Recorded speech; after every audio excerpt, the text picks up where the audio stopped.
तो अगला क्वेश्चन है हमारा, क्या देखो, मानव शरीर में पाचन का अधिकांश भाग किस अंग में संपन्न होता है, यानी कंप्लीटली जो हमारा डाइजेशन हो जाता है भोजन, वो कहाँ पर हो रहा है, ठीक है, ह्यूमन बॉडी के अंदर। तो आपको दिया गया है, पहला है पेंक्रियाज, छोटी आंत, बड़ी आंत, अमाशय। तो आपका आंसर क्या रहना चाहिए, पेंक्रियाज होगा, नहीं होगा, बड़ी आंत नहीं होगा, क्योंकि बड़ी आंत के अंदर तो पाचन होता ही नहीं है भोजन का। अमाशय के अंदर क्या होता है, पहले शुरू होता है मुख से, याद रखो इस बात को, ठीक है।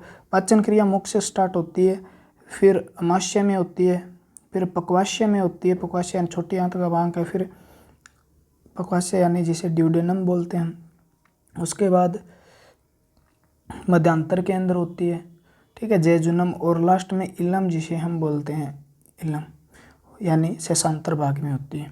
उसके बाद बड़ी आंत के अंदर भोजन घुस जाता है, ठीक है, जिसे हम क्या करते हैं, वहाँ पर पाचन नहीं होता, पानी वगैरह का अवशोषण होता है। तो आपसे क्वेश्चन पूछा जाता है भी कहाँ तक चलती है, तो पाचन क्रिया मुख से लेकर छोटी आंत तक चलती है, ठीक है। और यानी छोटी आंत क्या हो गया, पाचन क्रिया होने वाला लास्ट भाग है जहाँ पर डाइजेशन होगा। तो संपूर्ण रूप से छोटी आंत के अंदर क्या हो जाता है, भोजन का पाचन हो जाता है। उसके बाद बड़ी आंत में तो कोई एंजाइम ही नहीं पाया जाता, तो भोजन को पाचन करेगा।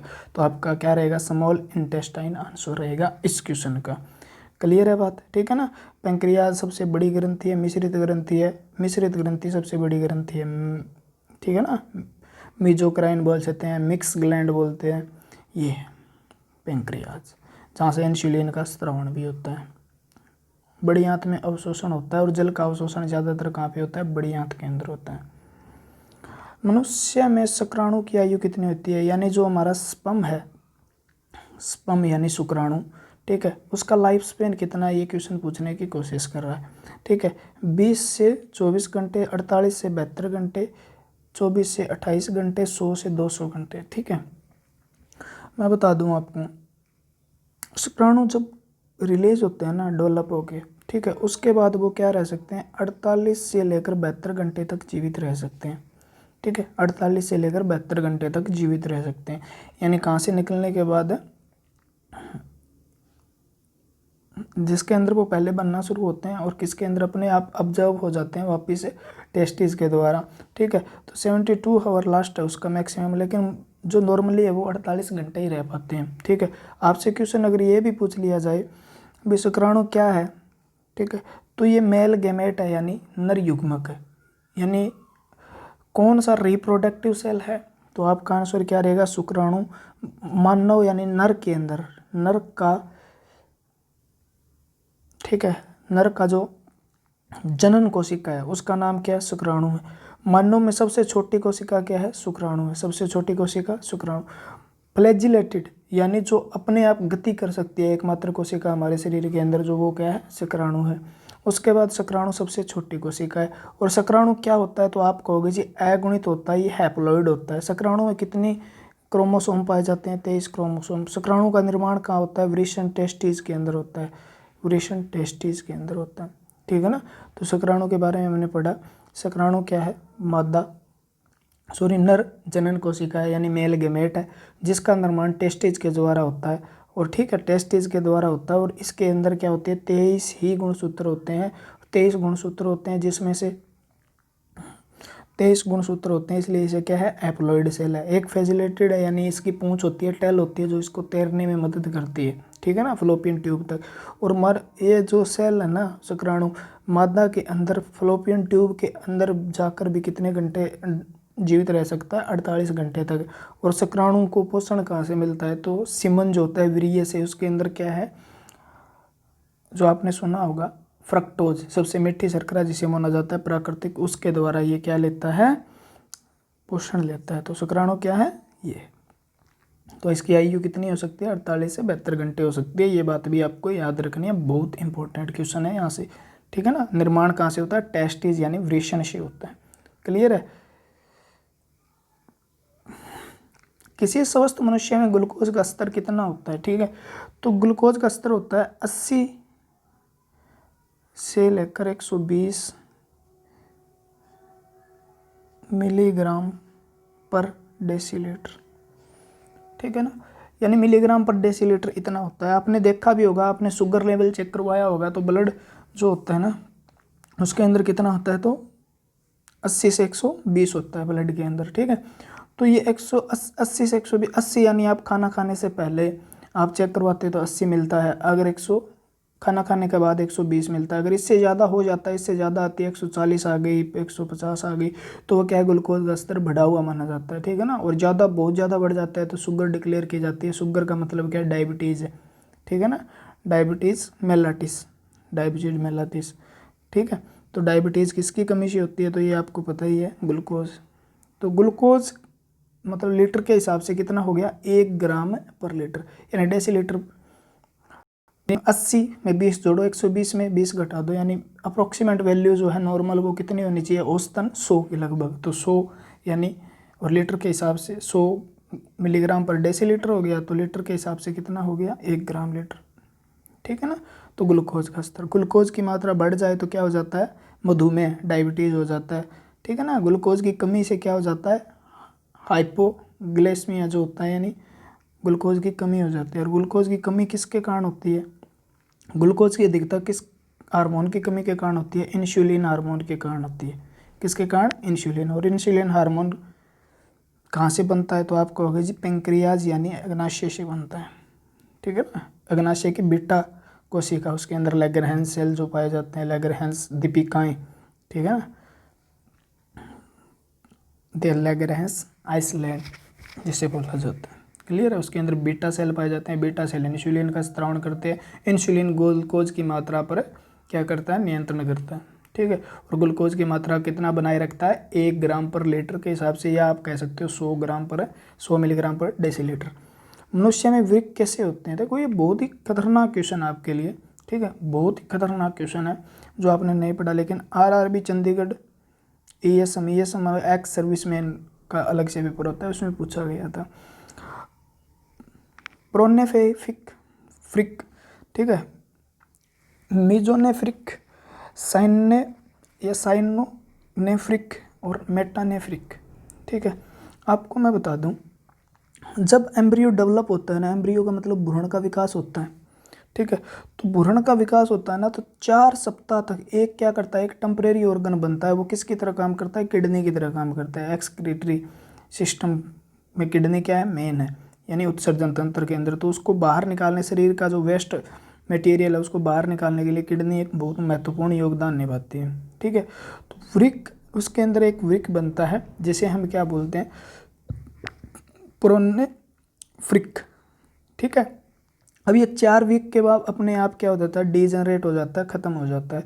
उसके बाद फिर एक नए वृक्क का निर्माण होता है, यानी 4 सप्ताह से लेकर 8 सप्ताह तक एम्ब्रियो के अंदर। तो वो क्या है, मेसोडर्म से निर्माण होता है इसे, ठीक है। तो इसे क्या बोलते हैं, मेसोनेफ्रिक भी बोल देते हैं, मेसोनेफ्रिक भी बोल देते हैं, ठीक है, मेसोडर्म से। तो ये 4 से 8 सप्ताह तक ये रहता है, ठीक है। इसके बाद ये भी क्या हो जाता है, डीजनरेट हो जाता है, यानी पहले इसका निर्माण हुआ, फिर इसका निर्माण हुआ, और लास्ट में इसका निर्माण होता है 8 सप्ताह के बाद, जो क्या रहता है, एडल्ट, यानी आपकी पूरी उम्र तक किडनी जो होती है वो क्या रहती है, पूर्ण रूप से काम करती रहती है। तो ये परमानेंट किडनी बन जाते हैं, जिसे हम क्या बोलते हैं, मेटानेफ्रिक बोलते हैं, मेटानेफ्रिक।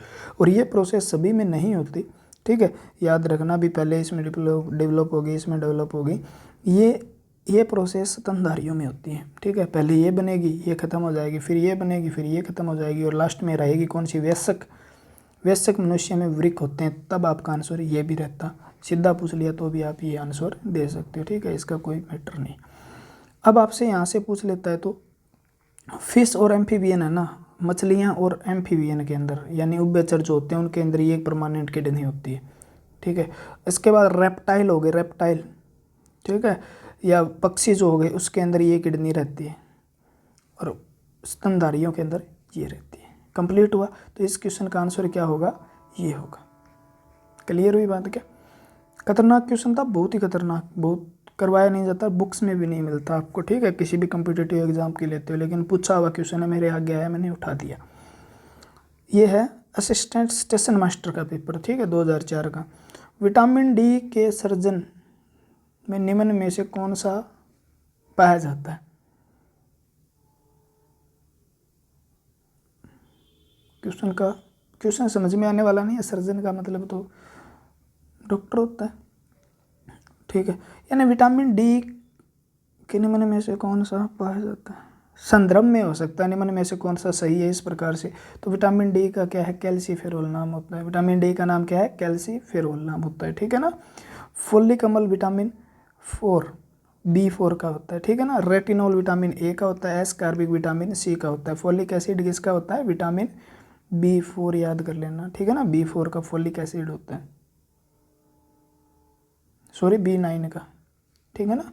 और B4 का क्या होता है? एडानिन। तो याद रखो कैल्सीफेरोल। तो कैल्सीफेरोल जो है, यानी इसमें नाम आ रहा है कैल्शियम। तो विटामिन डी की अगर कमी हो जाए तो किसकी कमी होगी? कैल्शियम की। और कैल्शियम की कमी होने से क्या है? हड्डियों में रोग हो जाता है, जिसे हम क्या बोलते हैं? रिकेटस। ये बच्चों में होने वाला रोग है रिकेटस, जिसे हिंदी में बाल छः भी बोला जाता है, बाल छः, ठीक है। तो ये भी याद करना है आपको।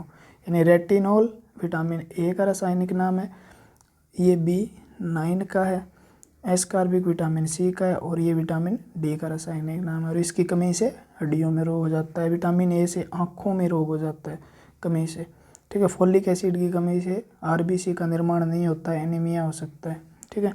एस्कॉर्बिक ये क्या है? स्क्रवी रोग हो जाता है, दांतों को, जो मसूड़ों को, जो आपके गम्स है उनको प्रभावित करता है।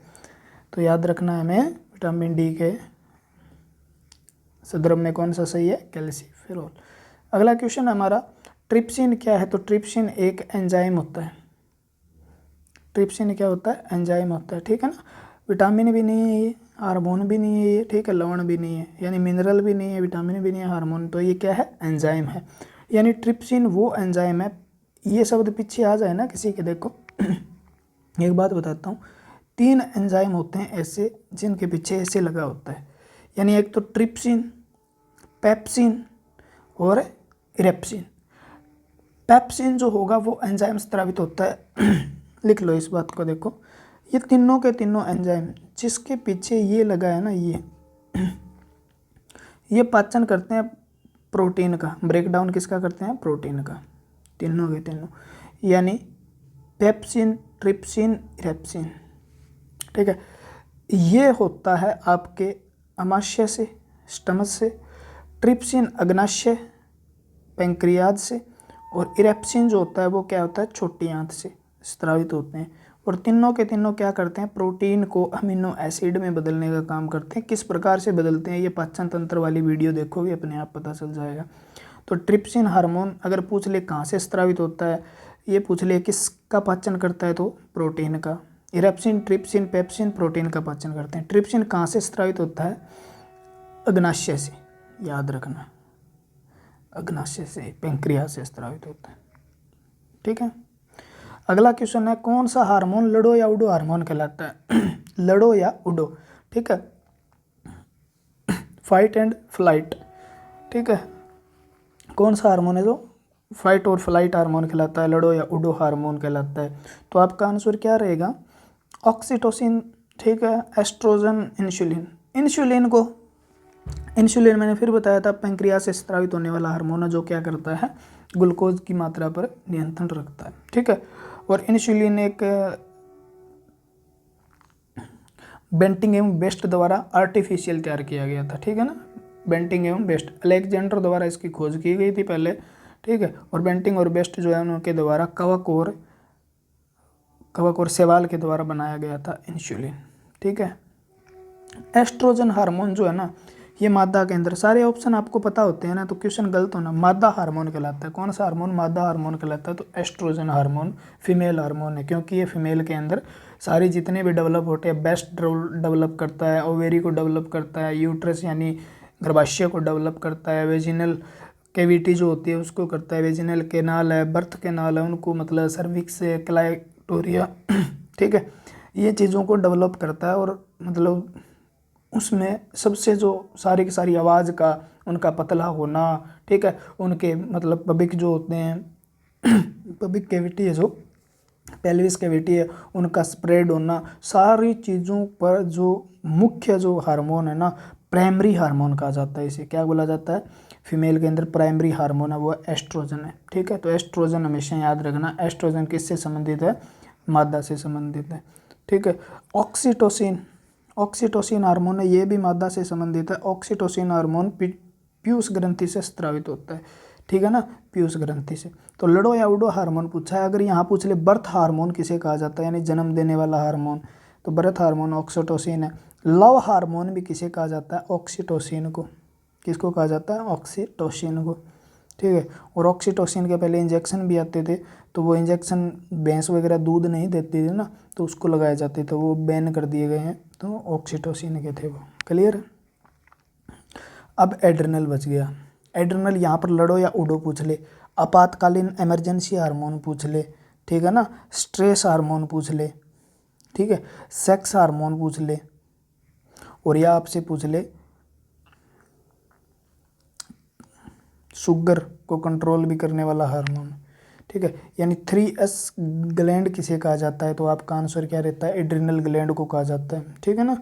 अब आपातकालीन हार्मोन किसे कहा जाता है, तो आपातकालीन हार्मोन या लड़ो या उड़ो एड्रिनल को, क्योंकि जब हम इस स्थिति में होते हैं, इमरजेंसी में होते हैं, तो ये या तो हमें मतलब ये न्यूरोट्रांसमीटर भी है एक, मतलब ठीक है ना, न्यूरोट्रांसमीटर भी है, सिम्पैथी के समय काम आता है। जो मान लो हम हमारी सेक्सुअल डिज़ायर को भी एड्रिनल हार्मोन कुछ ना कुछ कंट्रोल करता है।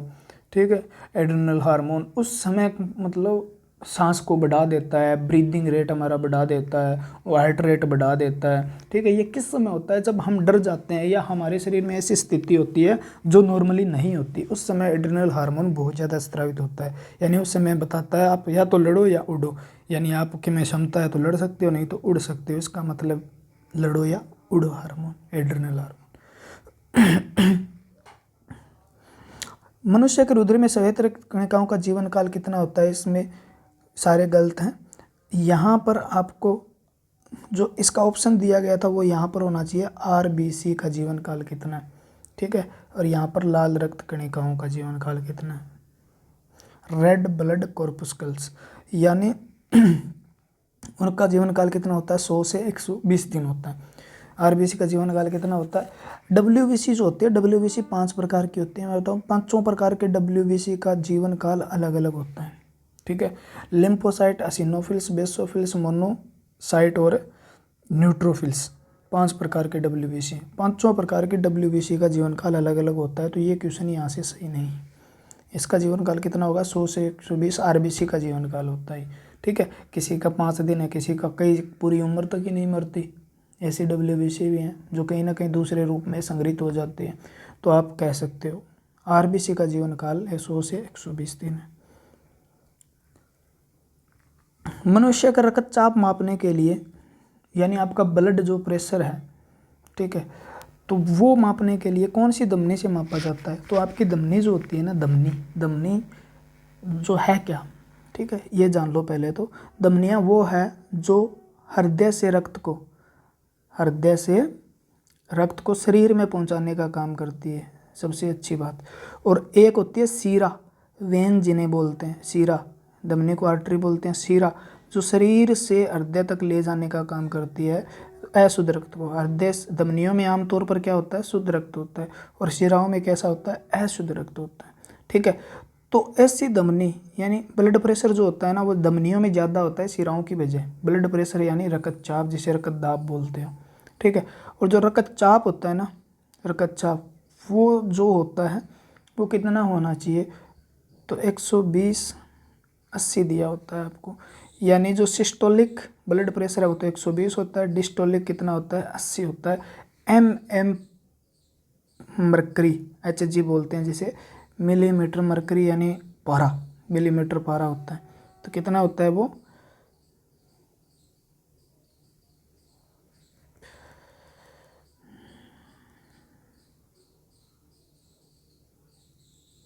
कहाँ गए रहे, तो आप ध्यान रखो। और ये चीज़ें मैंने अच्छी तरीके से पढ़ा रखी है। एक भी क्वेश्चन यहाँ से अगर आपने मेरी वीडियो देखी है ना, तो गलत होने के चांसेस नहीं है। 1-2 क्वेश्चन नए आते हैं, वो अच्छे से मैं यहाँ समझा देता हूँ, कोई दिक्कत नहीं। एक तो है ब्रेकियल शीरा, सियाटिक धमनी, कोरोनरी धमनी, ब्रेकियल धमनी। देखो यहाँ से क्वेश्चन आने की संभावना बहुत ही कम होती है, लेकिन यहाँ पर पूछा गया है तो मैंने उठा लिया। ठीक है, यानी रक्तचाप किस धमनी से मापा जाता है? तो रक्तचाप होता है कितना, 120। सिस्टोलिक होता है 80, 120/80 mmHg लिखते हो आप, मिलीमीटर पारा। ठीक है ना, यानी जो मापा जाता है वो पारे के हिसाब से मापा जाता है, यानी 120/80 पारे के दाब के बराबर हमारा ब्लड प्रेशर होता है 120। क्लियर हुई बात? उसके बाद ये नॉर्मली तो इतना होता है, अगर ज़्यादा हो जाए तो इसे क्या बोलते हैं, उच्च रक्तचाप बोलते हैं, यानी हाई ब्लड प्रेशर। और कम हो जाए तो इसे क्या बोलते हैं, low blood pressure. Low blood pressure का दूसरा नाम भी है हाइपोटेंशन, और उच्च रक्तदाब का दूसरा नाम भी है हाइपरटेंशन। ठीक है, और रक्तचाप जो होता है वो मापते किससे, यानी ब्लड प्रेशर जो मापते किससे है, तो आपने कभी भी देखा होगा एक मशीन होती है जिससे आप मतलब आपका जो क्या बोलते हैं इसे, बाइसेप ट्राइसेप जिसे बोलते हो आप, वहाँ पर लगा दिया जाता है, वहाँ पर लगा कर कस दिया जाता है, तो वो जो धमनी होती है ना वो क्या हो जाती है, वो पटे के बीच में आ जाती है, और वो धमनी कौन सी होती है, ब्रेंकियल धमनी होती है। ठीक है ना, ब्रेंकियल धमनी, यानी ब्रेंकियल धमनी यानी धमनी से मापा जाता है, और हाथ के अंदर जो पूरे हाथ में ब्लड पहुँचाने का काम कर रही है ना वो ब्रेंकियल धमनी। ठीक है, तो ब्रेंकियल धमनी से मापा जाता है। क्लियर है? ब्रेंकियल शिरा जो होती है रक्त को हाथ से या शुद्ध रक्त को हृदय तक ले जाती है, ब्रेंकियल शिरा होती है। करोनरी धमनी, ठीक है, करोनरी धमनी किससे संबंधित होती है, तो ये होती है आपके हार्ट से रिलेटेड, हार्ट को शुद्ध रक्त पहुंचाने का काम करती है। ठीक है, सियाटिक, ये मुझे पता नहीं है भाई। ठीक है, तो याद रख लेना, ब्रेकियल शिरा, ब्रेकियल धमनी, करोनरी धमनी। समुद्री तल के रहने वाला कोई व्यक्ति जब ऊंचे पहाड़ों पर जाकर रहने लगे तो क्या होगा? एक बात आप पहले से इस क्वेश्चन से आपके दिमाग में आनी चाहिए, यानी जैसे जैसे हम नीचे हैं तो यहाँ पर जो ऑक्सीजन का कंसंट्रेशन है ना, यानी ऑक्सीजन की जो मात्रा ज़्यादा है, क्योंकि पेड़ पौधे जो नीचे हैं, पेड़ पौधों के द्वारा ऑक्सीजन स्रावित की जाती है, ऑक्सीजन को रिलीज किया जाता है, ऑक्सीजन को बाहर फेंका जाता है। ठीक है, दिन में तब ऑक्सीजन बाहर फेंकते तो यहाँ पर ऑक्सीजन की मात्रा ज़्यादा है।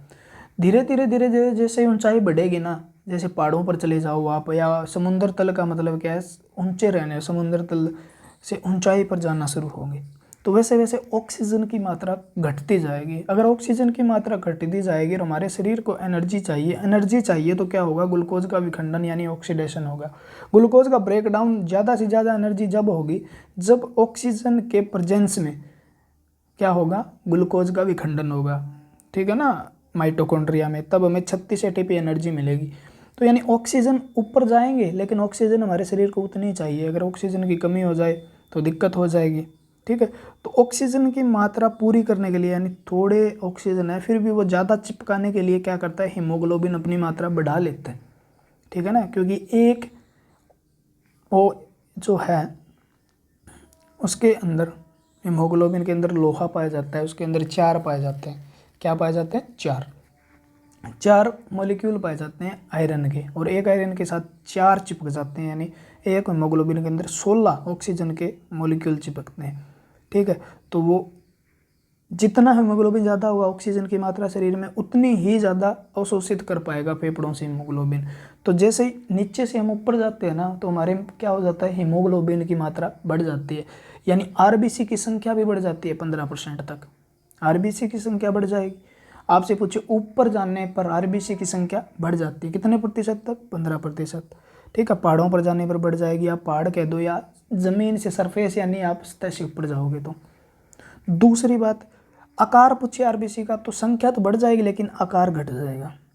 तीसरी बात, जब आप क्या हो, सो रहे हो, तो सोते समय आपकी 5% तक आरबीसी की संख्या घट जाती है, और हीमोग्लोबिन भी घट जाता है। और हीमोग्लोबिन क्यों घट जाता है? क्योंकि श्वसन दर भी घट जाती है।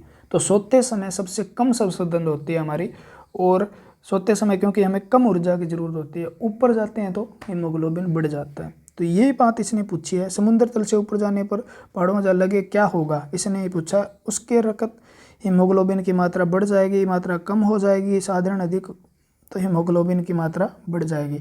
हीमोग्लोबिन की मात्रा, आरबीसी की मात्रा भी बढ़ जाती है, संख्या बढ़ जाती है 15% तक। ठीक है ना, और आकार घट जाता है, याद रखना, याद होगा। और कारण क्या है इसका मैंने बता दिया, क्योंकि हीमोग्लोबिन क्या करता है, ऑक्सीजन और कार्बन डाइऑक्साइड, ज़्यादातर ऑक्सीजन क्या करता है, कार्बन डाइऑक्साइड तो 4% ही करता है, तो ऑक्सीजन का ये क्या करता है, ट्रांसपोर्टेशन करता है। हीमोग्लोबिन क्या करता है, ट्रांसपोर्टेशन। तो हीमोग्लोबिन की मात्रा क्या हो जाती है, बढ़ जाती है ऊपर जाने पर, ऑक्सीजन ज़्यादा लेने के लिए। स्तन ग्रंथियों का रूपांतरण है, स्तन ग्रंथियाँ जो होती है, मेमरी ग्लैंड जो होती है, वो किसका मॉडिफिकेशन है, ये पूछ रहा है। तो वो किसका मॉडिफिकेशन होना चाहिए, तेल ग्रंथियों का, लार ग्रंथियों का, श्वेत ग्रंथियों का, या वक्षीय ग्रंथियों का। ठीक है, तेल यानी ऑयली ग्लैंड हो गई, सलीवा ग्लैंड हो गई। वक्षीय, ये कौन सी वक्षीय है, कोई पता नहीं है भाई। श्वेत ग्रंथियों का, श्वेत को हम बोलते हैं स्वेट ग्लैंड। स्वेट ग्लैंड का मतलब है पसीने की ग्रंथियाँ, ठीक है ना। कौन सी ग्रंथियाँ, पसीने की ग्रंथियाँ। तो स्तन ग्रंथियाँ है ना, वो किसके है, पसीने की ग्रंथियों का रूपांतरित रूप है, याद रखना। ये पहली बार क्वेश्चन आपके आगे आया होगा, ठीक है ना। महिलाओं में ये मॉडिफाइड होके क्या हो जाती है, पसीने की ग्रंथियाँ स्तन ग्रंथियों में बदल जाती है। क्लियर है, मतलब अचंबा सा हो रहा होगा, लेकिन आप ये सत्य है। तो श्वेत ग्रंथियाँ यानी पसीने की ग्रंथियाँ किस में बदल जाती है,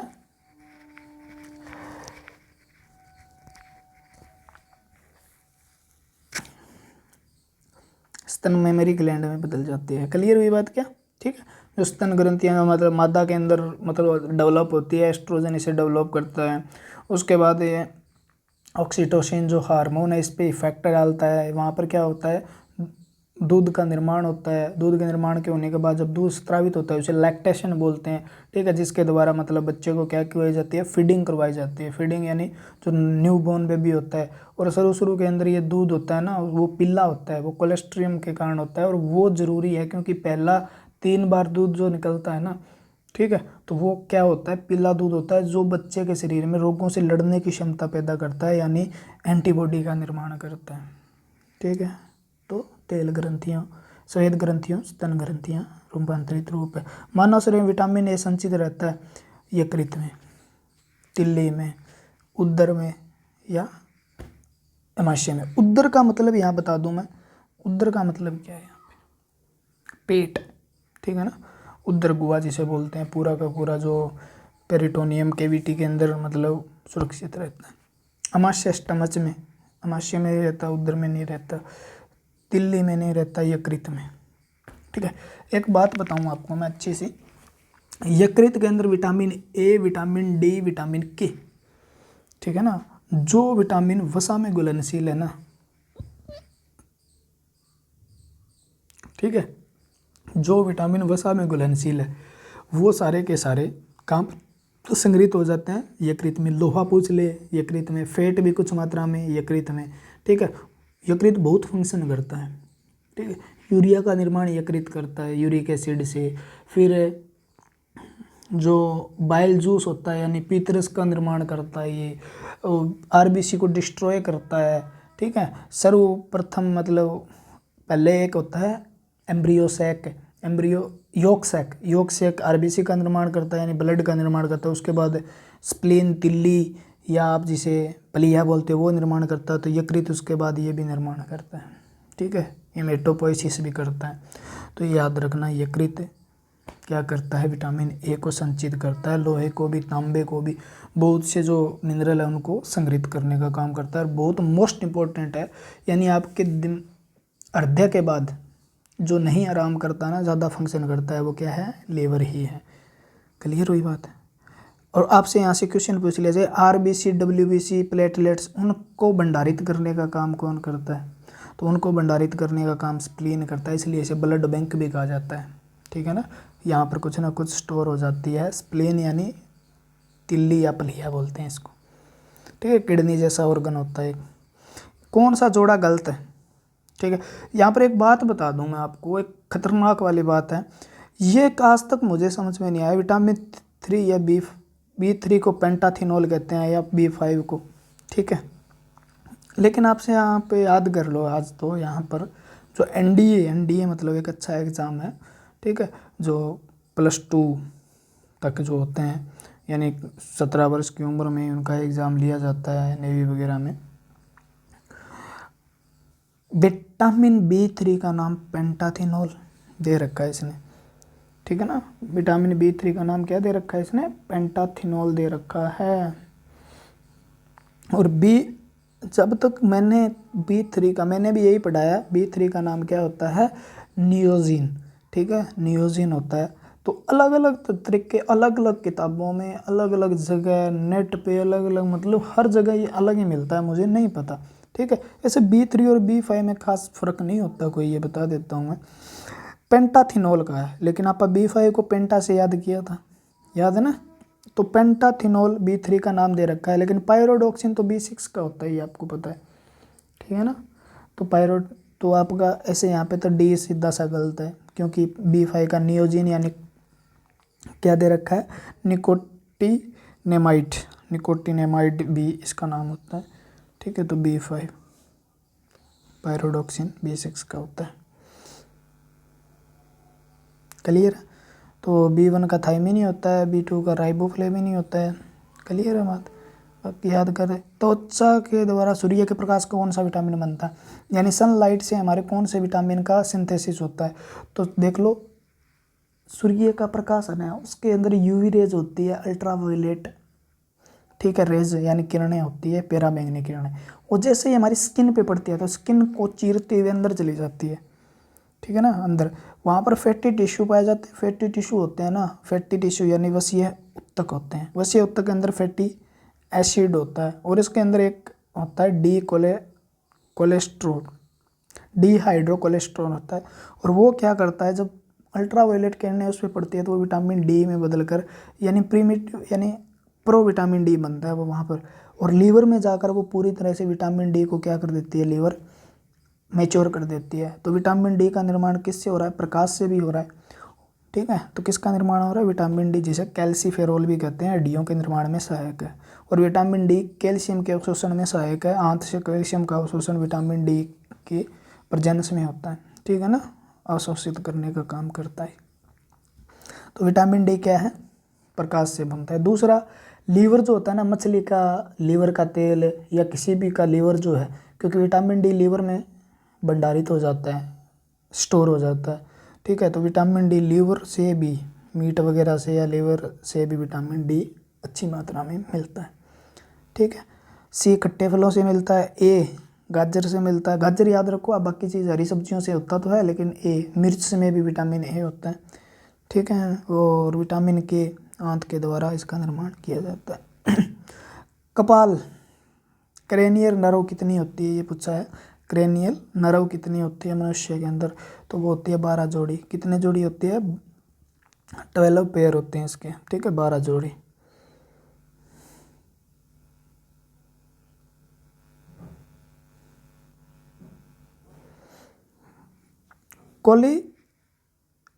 कोलिसिस्टोकाइनिन, कितना बड़ा नाम है देखो। कोलिसिस्टोकाइनिन नामक एंजाइम का क्या कार्य है। ठीक है ना, कोलिसिस्टोकाइनिन एंजाइम का क्या कार्य है। ये क्वेश्चन पीछे भी आया था शायद, है ना। ठीक है, देखो, कोलिसिस्टोकाइनिन हार्मोन क्या एंजाइम है ये पीछे क्वेश्चन आया था। हाँ, ये कहाँ से स्रावित होता है, वो क्वेश्चन आया था। ये कहाँ से होता है, पक्वास्य भाग से स्रावित होता है। कहाँ से होता है, पक्वास्य। पक्वास्य यानी ड्यूडेनम जिसे बोल देते हो आप, ग्रहणी जिसे बोलते हो, ये छोटी आंत का भाग है जो अमाशय के आगे का भाग है। ठीक है ना, भोजन नलिका अमाशय के आगे, जीआई ट्रैक बोलते हैं आप, जिसे गैस्ट्रिनल इंटेस्टाइनल ट्रैक बोलते हैं आप, उसके आगे का भाग है। और वहाँ से मतलब छोटी छोटी ग्रंथियाँ, अंतर ग्रंथियाँ पाई जाती है वहाँ पर, छोटी छोटी। वो ग्रंथियाँ क्या करती है, जैसे ही भोजन इसके अंदर आ जाता है, मतलब ग्रहणी के अंदर आ गया अमाशय से निकल कर, तो यहाँ पर क्या होगा, फैट जो होता है ना, उसका इमल्सिफिकेशन होगा, वसा का पायशीकरण होगा। तो वसा का पायशीकरण करने के लिए क्या चाहिए, हमें पीतरस चाहिए। तो पीतरस को स्रावित होने के लिए किसका स्टिमुलेट होना जरूरी है, किसका, पित्ताशय का। तो यानी पित्ताशय का संकुचन होगा तब पीतरस बाहर निकलेगा, और वो क्या आएगा, छोटी आंत के पक्वाशय भाग में आएगा। और वो कब आएगा, जब साइन करेगी भी हमारे अंदर भोजन आ चुका है, पित्ताशय को अपने आप तो पता चलेगा नहीं। तो वो क्या करता है, कोलिसिस्टोकाइनिन हार्मोन का स्त्रवण करता है पक्वाशय, वहाँ से ग्रंथियों से स्रावित होकर वो पित्ताशय को संकुचित करता है ताकि पीतरस स्रावित होकर किस में आ जाए, पक्वाशय में आ जाए, और वहाँ पर फैट यानी वसा का पायश्चीकरण हो। पायश्चीकरण ही बोलते हैं क्या? हाँ, पायश्चीकरण ही बोलते हैं। ठीक है, तो वसा का पायश्चीकरण कौन करता है? पित्ताशय से निकला हुआ पीतरस करता है। पित्ताशय क्या है? जिसे हम गैल ब्लैडर बोलते हैं, और लीवर के अंदर ये दशा होता है। और पित्ताशय में अगर पित्तरी बन जाए तो वो किसकी होती है? कोलेस्ट्रॉल की बनती है, ठीक है ना, फॉस्फेट की अधिकता के कारण। ठीक है, आर्जिनेज नामक एंजाइम कहाँ पाया जाता है? आर्जिनेज एंजाइम कहाँ पाया जाता है भाई? आर्जिनेज एंजाइम कहाँ पाया जाता है?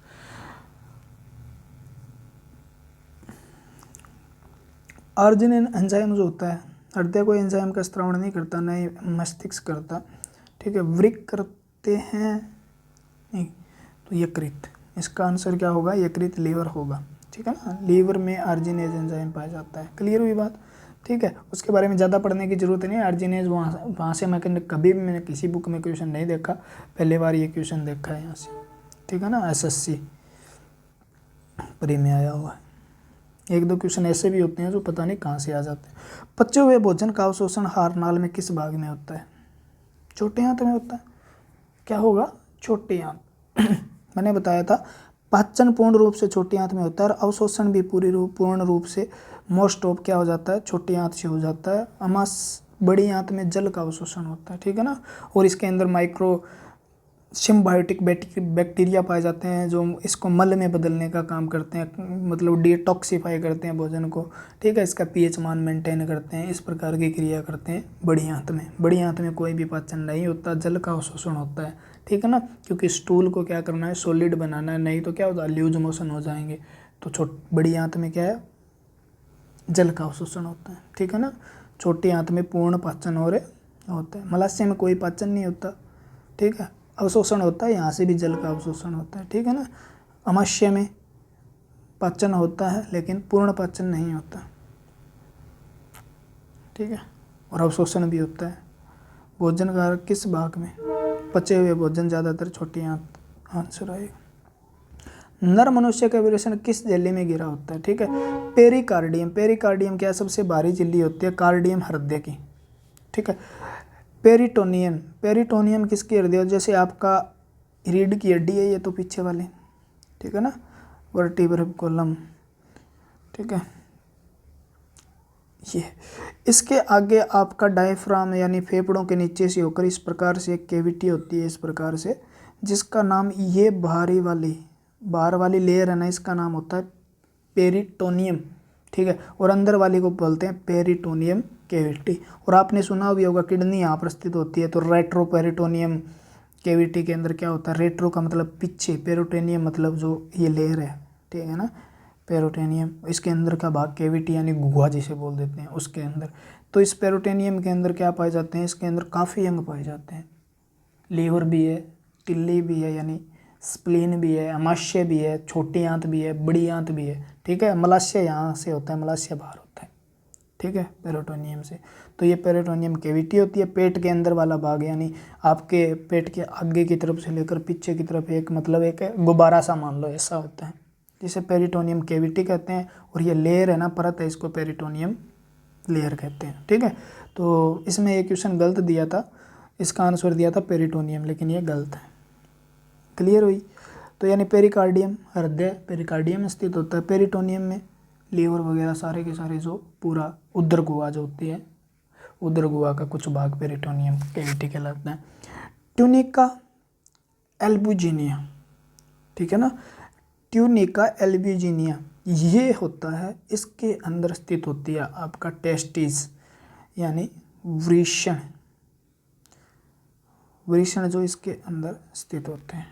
ठीक है, वैसे वृषण पूरे वृषण, दोनों वृषण जो होते हैं ना, वो किस में स्थित होते हैं? तो स्क्रोटम बोलते हैं जिसको, वृषण कोश में स्थित होते हैं। लेकिन उसके अंदर एक लेयर पाई जाती है, उसके अंदर क्या होती है? एक लेयर पाई जाती है, एक वृषण के ऊपर, दोनों वृषण पे अलग अलग, जिसे क्या बोलते हैं? ट्यूनिका एल्बुजिनिया बोलते हैं। ठीक है, पूछा हुआ क्वेश्चन है RRB के अंदर। अगर आप अच्छे से पढ़ना चाहते हो, ये चीज़ें सारी की सारी अच्छे से समझाई गई है। अगर आप मेरे रेगुलर स्टूडेंट हो और आपने ये सोचा होगा बहुत डीप से करवाते हैं सर, ठीक है, उनका एग्जाम्पल लेके आया हूँ मैं भी। ये देखो क्वेश्चन कहाँ से कैसे कैसे पूछे गए हैं। ठीक है ना। एग्जामिनर का पता नहीं होता वो क्या पूछ ले क्या नहीं पूछेगा। हमें वहाँ तक पढ़ना चाहिए जहाँ तक क्वेश्चन आए हुए हैं। और मैंने बहुत सी किताबें पढ़ रखी है जो प्रीवियस ईयर की है या जो क्वेश्चन दिए, तो सारे क्वेश्चन ऐड कर देता हूँ मैं, चाहे कहाँ ही लेवल तक आए हो। तो रीशन के अंदर सेमनीफेरस ट्यूब्यूल क्या होती है, जो क्या करती है, सेमनीफेरस ट्यूब्यूल होती है ना, ये मैंने अच्छे से वहाँ से बताया। इस ट्यूब्यूल के अंदर क्या होता है, जो स्पर्मेटोजेनेसिस होता है, यानी स्पर्म का निर्माण होता है यहाँ पे, ठीक है ना, स्पर्म का निर्माण होता है, जिसे सेमनीफेरस ट्यूब्यूल बोलते हैं। ये भी किसका भाग है, तो ये वृषण का भाग है। ये वृषण के ऊपर परत पाई जाती है एक।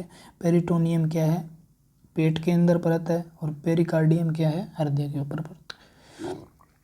अंतर का पीएच हाइड्रोजन आयन सांद्रण कितना होता है, 7 से 8 के बीच में होता है। आंत का मतलब हमारे शरीर का जो पीएच मान है ना, वो ब्लड का पीएच मान होता है 7.4। 7.4 भी अगर कहे तो अप्रोक्सीमेट है 7.35, ठीक है, से लेकर 7.45 तक होता है, ठीक है। इसके बीच की अगर वैल्यू लिया तो 7.4 होता है। क्लियर है बात। तो हमारे यानी अगर पीएच वैल्यू ज़्यादा हो जाए या कम हो जाए तो क्या होगा, एसिड होगा, ज़्यादा हो जाए तो क्षार होगा। दोनों ही हमारे शरीर के अंदर जो परत पाई जाती है, एपिथेलियल जो टिश्यू हैं उनके, वो उनको क्या करेगी, जलाने का काम कर देगी, ठीक है। तो इसका पीएच मान मेंटेन किया जाता है आंतरस द्वारा, ठीक है, आंतरस द्वारा इसको पीएच मान, यानी इसका पीएच वैल्यू जो 7.45 अप्रोक्सीमेट होती है, 7 से 8 के बीच में इसकी पीएच वैल्यू होती है, ठीक है ना। पोटेंशियल ऑफ हाइड्रोजन कहा जाता है इसे, ठीक है। पीएच वैल्यू को, पीएच वैल्यू क्या होती है, तो पीएच वैल्यू अम्ल और क्षार का पता करने के लिए दिए जाते हैं, भी हाइड्रोजन की कितनी मात्रा है इसके अंदर, ठीक है। ये अगर पीएच वैल्यू 7 से कम है तो वो अम्ल होता है, और 7 से ऊपर होती है तो वो क्षार होता है, यानी वो बेसिक, ठीक है, बेस होता है, अम्ल एसिड होता है। और अगर 7 है उसकी तो न्यूट्रल होता है। नमक की 7 होती है, और जल, शुद्ध जल की भी 7 होती है। क्लियर है। 7 से ऊपर क्षार होता है और 7 से नीचे अम्ल होता है। क्लियर है। अगला क्वेश्चन है, पलकों के किनारे कौन सी ग्रंथियां पाई जाती है, ठीक है। सिबेसिस ग्रंथियां, ठीक है, स्टेरॉइड ग्रंथियां। स्टेरॉइड ग्रंथियां क्या पाई जाती है, हमारी जो डर्मिस स्किन होती है ना उसके अंदर पाई जाती है, त्वचा जो होती है हमारी उसके अंदर, ठीक है। स्टेरॉइड और सिबेसियस ग्रंथियों को ऑयली ग्लैंड भी कहते हैं। ऑयली का मतलब क्या है, तेल की ग्रंथियाँ। ये मतलब जो तेल होता है ना उसको, वसा जो फैट होती है ना उसको बाहर निकालने का काम करता है, ठीक है। स्टेरॉइड ग्रंथियाँ जो हमारे शरीर में, एक्स्ट्रा स्टेरॉइड का हमारे शरीर में कोई खास काम नहीं है, ठीक है, लेकिन काम है भी और नहीं भी। ज़्यादा हो जाए तो नुकसानदायक है, कम हो जाए तो नुकसानदायक है। लेवल बना रहना चाहिए। स्टेरॉइड जैसे टेस्टोस्टेरोन है, जैसे एस्ट्रोजन है, प्रोजेस्टेरोन है, ठीक है, ये हार्मोन जो होते हैं ना वो किसके, स्टेरॉइड, इसके द्वारा ही बनाए जाते हैं। और स्टेरॉइड किसका रूप है, एक फैट का ही है।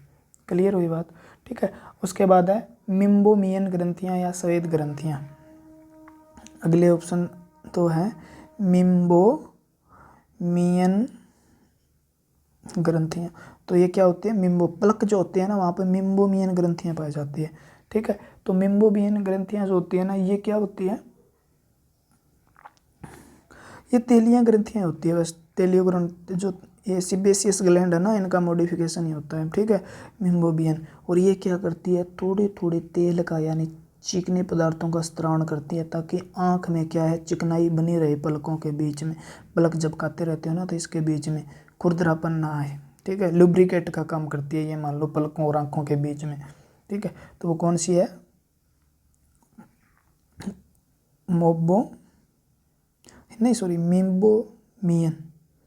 मिम्बोमियन ग्लैंड जो होती है, ठीक है।